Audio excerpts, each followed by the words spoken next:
Hold on.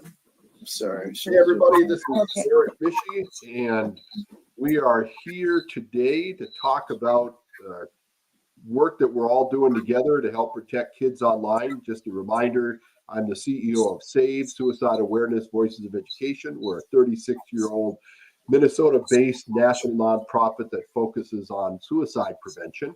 And as part of that work, we've been very involved in working with organizations and individuals on legislation to make social media safer for our kids.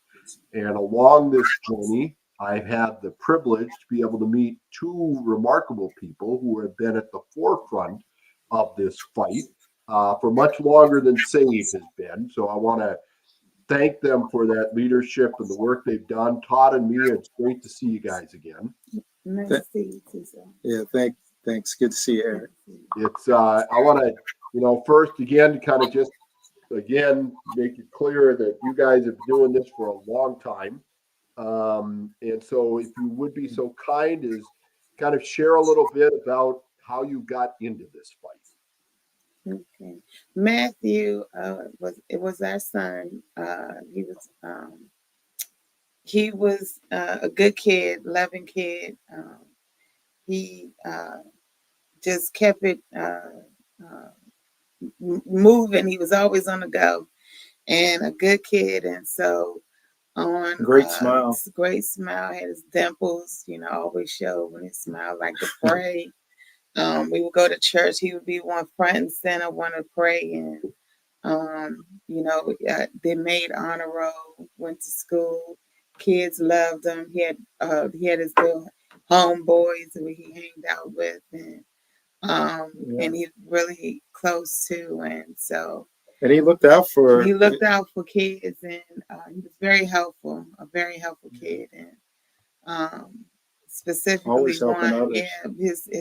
His one of his friends went on to El Paso to make moves, but he has a sister who was badly hurt, burned, and so he was not scared, but he was always there and helpful. He was helpful to her and to the family, and so he was just a helpful kid. So in 2019, he passed away due to an online challenge. It was we had a wonderful day of dinner and just everything. I would categorize it as the perfect day, Eric. And then after we ate, he asked for 1 hour to go up to get on the internet. And Mia and I checked his grades online, through the school portal, and everything looked great. So his grades were better, and he was looking good. So we said, okay, we'll allow you 1 hour. And so he goes up for an hour, and in a short time span of, it wasn't even that hour.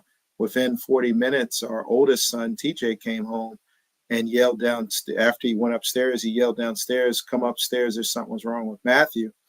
And of course, that was, we were, you drop everything for your family, for your children. So we go up there, check, and see what was going on. And he had something around his neck. We couldn't figure out what was going on there. And so we took that off. I started CPR. Mia called 911. And then we went through that. I continued to perform CPR until the emergency team got there. They got Matthew, took him to the hospital, and continued to work on him while we got to the hospital. And just, just as a kind of summary, we found out about the Blackout Challenge when we talked with the detectives that said, hey, they came to our house without us and our oldest son and looked at the devices, and they saw that he had accessed TikTok and YouTube. And then he came back and told us that he thought it was a blackout challenge or a choking challenge. And we said, well, what is that? It was foreign. And then you're still trying to figure out, how is this happening to us, where we had the protections in place, time limits, security measures, any of those things you would think we had that. So I guess we had that false sense that it would never happen to us.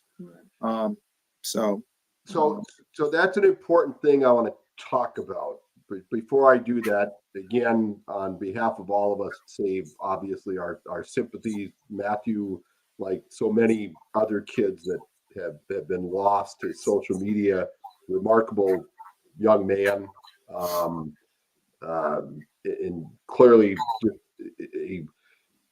an avoidable tragedy, right? And we now know that and we've known for a long time that these platforms create these pathways to these kind of harms. But you raise something that's really important because, as you know, because you've been in this fight, Right. big tech will often say, and their lobbyists will say, it's the responsibility of parents to be watching out for their kids on social Right. media. Yeah. But that's what you guys were doing. Yeah. Yeah. Yeah, I mean, we gave internet and access to devices and everything, depending on how they were doing with their chores and Right. everything that we asked, their grades, those kind of things. So we didn't, we took it very seriously, but that's because we had humble upbringings too, with families Right. that came, grew up in the country and worked on a farm and stuff like that. So we had a strong upbringing of everybody does their part. So you do your part, young people or our sons and kids do what you're supposed to do, and then we will give you some privileges. Yeah, we'll give you. Yeah. Oh, I thought maybe. But so to the point that opponents of some of the bills that we're working on, right? The opponents, Right. right, will argue that it's parents' responsibility, right? Right. Yes. The reality is that you were doing those things. Exactly. You were doing those things, and yet, despite your best efforts, right? Yeah. This harm came to your son. Yeah, I think now I think now we realize that it was a it's a battle that parents can't win because of the algorithms, because of this the way these social media applications are designed. They constantly bombard the children, and that was one thing that we found out at Matthew's tribute, and and even leading up to Matthew's funeral. All the kids said that they knew about the blackout challenge and other challenges, and even body shaming and things like that, but they couldn't turn the notifications off.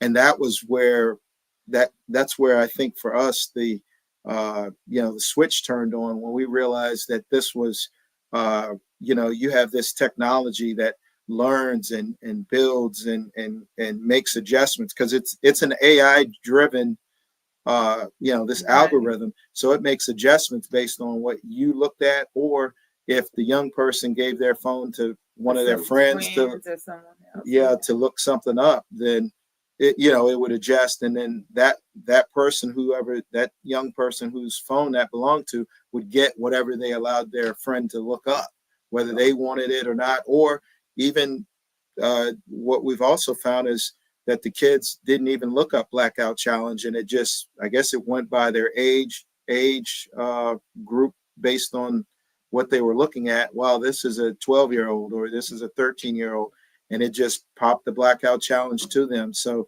I think that's when we realized this was not just something that you were going to just be able to fight overnight, in a week, in a month. We knew that this was going to take full commitment to do. So these kind of things impact everybody, right? Friends, family, brothers, the whole thing. So you took this tragedy and you've tried to do something with that. So talk a little bit about what is the Matthew E. Miner Awareness Foundation? What is its work? What's its purpose? So people have a better idea of the foundation and what it's out there doing. Yeah, sure. Thank you, Eric. Right at the time when Matthew passed, at his tribute and everything, I think our local community here in Accokeek, Maryland, they encouraged us and stood behind us, and also with financial support, they urged us to do something about what happened with Matthew, so it doesn't happen with others. Of course, we had some, a little reservation in doing anything because we consider ourselves, hey, this happened to us and our family. Why should we, keep stay in this fight right at that moment, especially right at the time when we just lost Matthew. But I think the overwhelming love and support that we received from the community got us to create or found the Matthew Mount Awareness Foundation.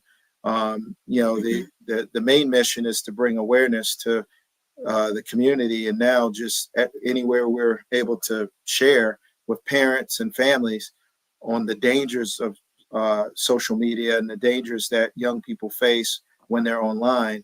I got to tell you, Eric, when we first started, we were just handing flyers out right there at the Starbucks in the local areas. And it was just the look on parents' face when we shared with them what happened to us and that we were in their shoes too.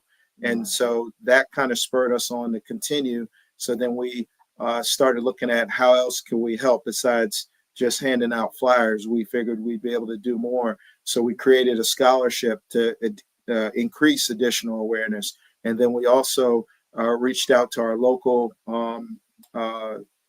elected officials to find out how we could help more there. So we worked with the Maryland Kids, worked on the Maryland Kids Code to get that enacted, through that, testifying and everything in Annapolis, Maryland. And so then, everything was just kind of a step by step. And then we worked with the Kids Online Safety Act, exactly, with the Online Harms Work Group that we became members of. And that's a group of additional parents that have suffered online harms, lost a child to online harms. And so, and then we met you, we met the SAVE program. And so we've just been continuing to grow with our partnerships. And that I think in this space is what's the big thing, is that we're not all, I think it encourages us as each individual person that's working to make a change. You're not in it by yourself. Right. And so just as a final thing for our foundation, we do have a monthly podcast that we have that we host on resiliency, and that spotlights individuals that have overcome great challenges in their life to continue to do more for either a body of work. They could be authors, or they could be running foundations like we are to make change in the community. So I think overall the thing is I think for us is to continue to spotlight individuals such as SAVE and other organizations that are doing great and excellent work in that space, and to just continue to share that with the audiences, because we all have our set followers, and we're all gaining followers as we're doing this work and stuff. So just letting them know these additional resources are there. So you just got done awarding some scholarships recently, right?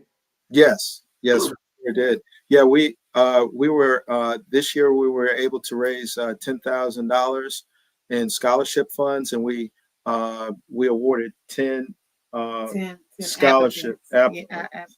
$1,000 scholarship. And those are for kids all across the country. Yes, and this was actually a transition for us, which kind of worked with, which kind of went along with our work and just how we've been, we've been growing as a foundation. We originally started as our scholarship was mainly focused on the DC, Maryland, Virginia area, but then we realized that we kind of had we could allow it to grow to individuals or to young people nationwide now. So now it's a nationwide scholarship. We've partnered with the bold.org. So the Bold organization, they have a way for us to receive the applications and be able to review the scholarship applications. Because I think this year we got 1,087 scholarship applications, and so we had to go through that with our scholarship committee and review all that to come up with those 10 winners. But then the other good thing with it, Eric, is it allows us to have finalists. So those finalists, even if they didn't get the cash award, at least they're marked as a finalist for when they apply for additional scholarships. So that's still a They good. still get a Yeah, it's kind of like a points recommendation towards or a good. recommendation. Yep. Their profile work. Yeah, that's true. Well, so speaking of kids and scholarship, so let's talk a little bit about the kids campaign, which you were one of the initial partners when this first got launched, which is Keep It Digitally Safe, which is a global campaign contest for warning labels on social media. And at the end of the day, when the contest is done, there's going to be 3 winners. One's going to get a $5,000, one will get a $3,000, one will get a $2,000 scholarship. And I want to kind of talk about the campaign in the context of things like COSA, right? On things like Kids Code, because warning labels themselves are not the end all be all solution, right? I mean, we know that a warning label isn't going to be the final solution to make it social media safer for kids. But in your perspective, how does this campaign align with the work you're doing? How important is it for you from the standpoint of why do you think warning labels are at least a minimum of something that we ought to be doing? Well, that's a good. I think it's a good warning labels are very good. It's a beginning of letting the parents and the community, students aware of what you're about to encounter or what you're about to get involved, get yourself into. It's just a stepping stone to being able to know the dangers of what you may be involved in dealing with the social media. Yeah, and I gotta tell you, Eric, I mean, just me personally, I think as I'm thinking about it, I'm thinking of a trifecta here. As far as we have state legislation that we're working on, we have federal legislation, and we have the warning labels. So this warning label campaign, the kids warning label campaign, and I think with all these working together, not only is it bringing awareness and bringing these different communities together, your federal, state, and then also the communities that are being built through this through the kids campaign. It's helping everybody to realize we all are trying to solve the same problem, the same issue. So, but also for me, Eric, I think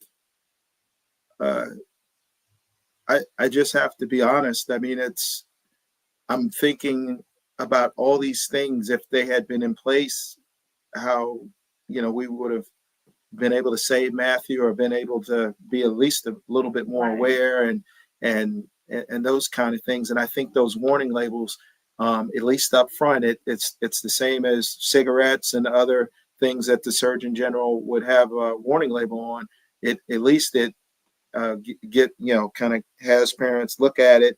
It maybe it has age items on there, so if you're under 13 or under 17 or whatever, maybe you shouldn't access this social media thing and stuff like that. But I mean, I think just in my heart right now, as I'm talking about it, I think that's what drew us to it when we first talked with you about it. It was just it was an additional thing, and I think with all these different things, federal legislation, state legislation, and the kids campaign, I think you never know how you're going to reach a parent, if that makes sense. And then also, the other great thing with the kids campaign is that it allows young people to express how they would like to see these warning labels, because they know this stuff's out there. They know that they've been contacted by individuals that aren't family and strangers and things like that,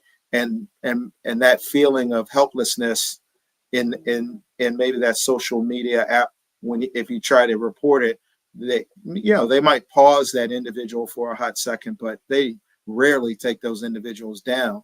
And so I think it allows their creativity, but it also empowers the young people to help to do something about this issue. Yeah.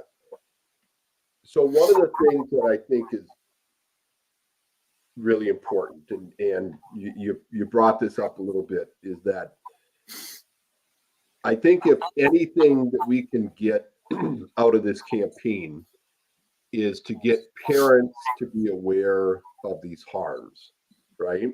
Yes.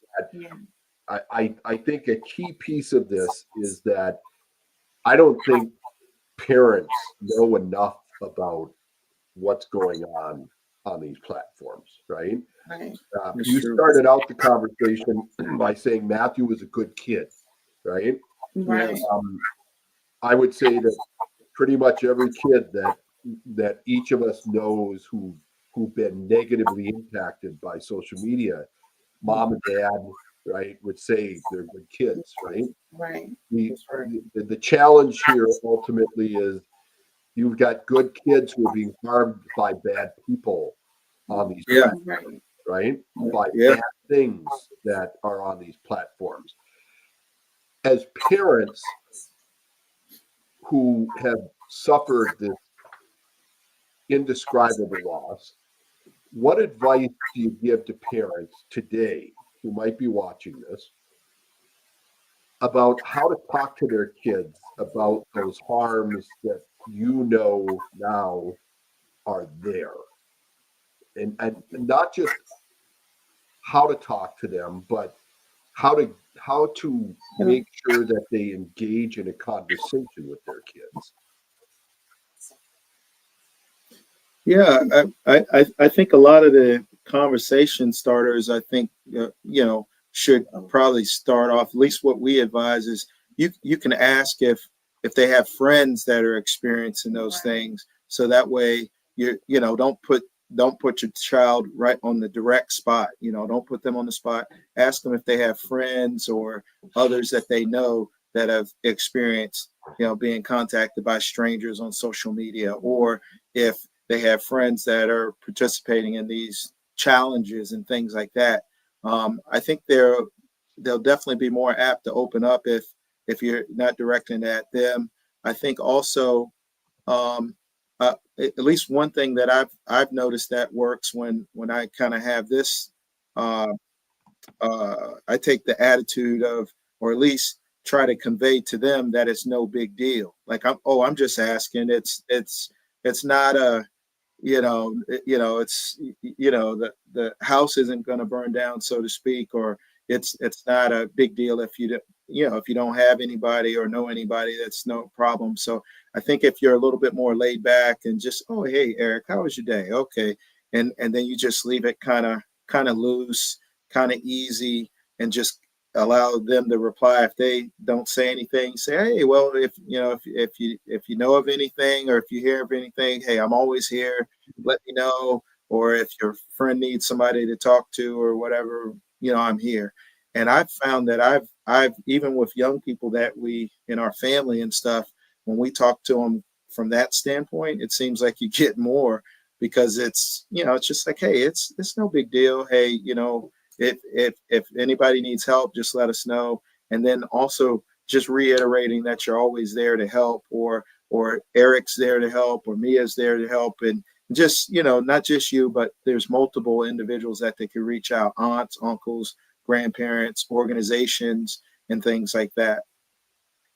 So I found that to be really effective. You can't be a dictator, but you got to be more of a diplomatic Yeah. situation when it comes to teenagers, because they want to feel like they're grown. And so you have to at times. And so you have to find ways to be able to help them understand the dangers in it, and but engage in letting them know that these are some dangerous um, um, platforms, and that are coming your way. And even through talking to them, some challenges came through the news some years back, and so just talking to them, as engaging with them daily, on a daily I, I, conversation, I with think them. even with that as part of that conversation, letting them know that Right. you genuinely care and love them, you're Yeah. there for Yeah. them, and you know, but don't give them the lecture part. That's the important part. Because even when we talk to kids, we could be at the store and everything, and we just say, hey, have you heard about that? And they might say, oh, but if you haven't heard about it, do you know of any of your friends or whatever? And if you say friend or somebody else, a lot of times they'll come back and say, yeah, my friend Jack or whatever that name is, they'll tell you all that. Even if maybe they're actually talking about themselves. So just kind of keep that in mind. There, that friend Yep. could really be them. Right.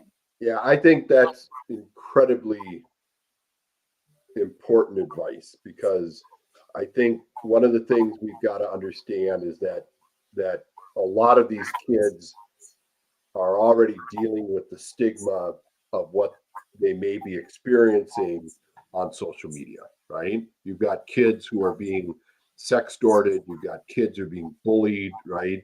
There's all of these harms there. And I think if any message we can relay to parents is don't be judgmental, right? Right. Is make sure that they know that the most safe place for them in this world is with mom or dad or a trusted adult, right? Right. That Yes. they need to come talk to you, right? If they need help, that they're not going to get in trouble, right? That they're Right. not that that that that they're good kids, right? Yeah.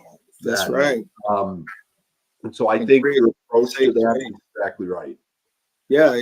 I mean, I think you summed it up as creating a safe Safe space, space. Yeah. for them, and it starts with small stuff, because sometimes you may not want to go in for the big question Good first. stuff. Maybe you want to just hey, how things go, and just leave it. You have to kind of leave it where if they don't respond, or it's okay, just or and that kind of stuff, and just follow up a little bit. Hey, and it might be separate conversations, and so I definitely want to prepare parents for that. It's not going to be you may not have one single conversation where you get everything. You may have to check on it and then go back and maybe in a day or something go back and check again, and you'll get another piece of the puzzle and stuff like that, and say, hey, wait a minute, after you kind of get those pieces together, hey, I'm here for you, and this is a safe space for you, or like you said, trusted adults and Right. others.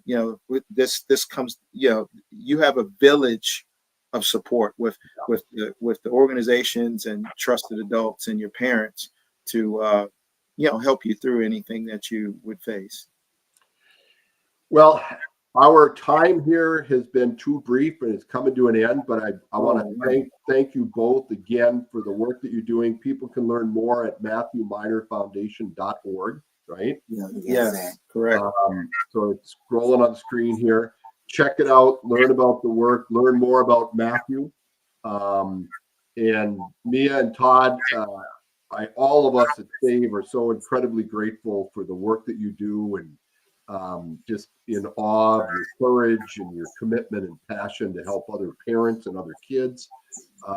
It really, it makes an impact. It makes a difference. And I know that there's some days where it's got to feel like change just doesn't happen enough and doesn't happen fast enough. But what I know about both of you is you're not going to give up until it gets to the place it needs to be. And just again, I want to thank you both for everything that you do and continue to do. Oh, Yeah. thank you, Eric. And thank you, Eric. And if I could just say real quick, I just wanted to thank you and all the partners for the kids campaign, because I think we saw when the Surgeon General called for or recommended warning labels on social media, and you guys, this campaign is actually working to do something about that, and so just proud of you guys, proud of us, proud of the partnership, proud of everything, and just look forward to see how everything, with all the contestants and individuals putting their entries in and stuff, and see how all that looks.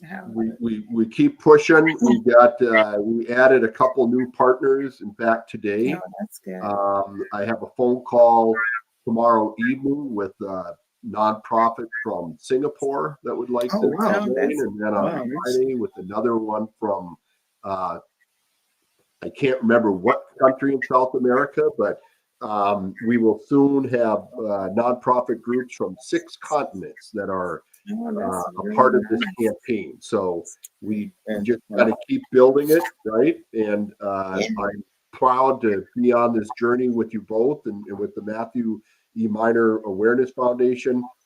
We will keep fighting the fight, keep the faith. Thank you for all you do. Thank you, Eric. Thanks for having us. Have a good evening. Thank you. Bye-bye. Bye-bye.